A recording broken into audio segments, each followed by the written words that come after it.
గంగానదీ తీరంలో ఒక పడవ నడిపే యువతి ఉంది. ఆమె పేరు మత్స్యగంధి.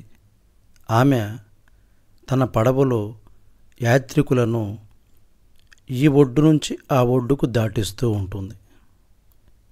ఒకసారి పరాశర మహర్షి నది దాటడానికి ఆమె పడవలో ఎక్కాడు.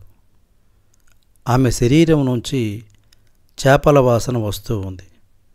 అయినా కానీ ఎంత అందంగా ఉంది ఆమె! ఆమె సౌందర్యాన్ని చూసి పరాశర మహర్షికి ఎంతో కోరిక కలిగింది. కామజ్వరానికి లోనైన మహర్షి ఆపుకోలేక తన కోరికను మత్స్యగంధికి చెప్పాడు. అంత గొప్ప ఋషికి తన మీద కోరిక కలిగినందుకు ఆమె ఆశ్చర్యపోయింది.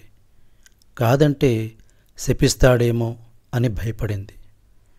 ఎలా స్వామి, నా శరీరం నుంచి ఎప్పుడూ చేపల వాసన వస్తూ ఉంటుంది కదా అంది ఆమె. మహర్షి ఒక వరం ఇచ్చాడు. ఆమె శరీరం నుంచి చేపల వాసన పోయి సువాసన రాసాగింది. మరి నేను పెళ్లి కాని యువతిని, తండ్రి చాటు బిడ్డను కదా అని భయపడింది మత్స్యగంధి. మహర్షి ఇంకో వరం ఇచ్చాడు. మహర్షితో సంగమం జరిగిన ఆమె కన్యత్వం పోదు, ఆమె శీలవతిగానే ఉంటుంది. మత్స్యగంధి సంతోషించింది. మరి ఇలా ఆరుబయట ఎలా, ఎవరైనా చూస్తారు కదా అంది. పరాశర మహర్షి తన శక్తితో అప్పటికప్పుడు మంచు తెరలు సృష్టించాడు. పరిసరాలు చీకటిగా మారాయి.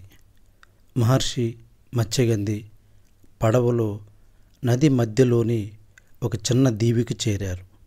ఆ దీవిలో మత్స్యగంధితో పరాశర మహర్షి సుఖించాడు. ఆ సంగమం వలన మత్స్యగంధికి ఒక కొడుకు పుట్టాడు. ఆయనే వ్యాసుడు.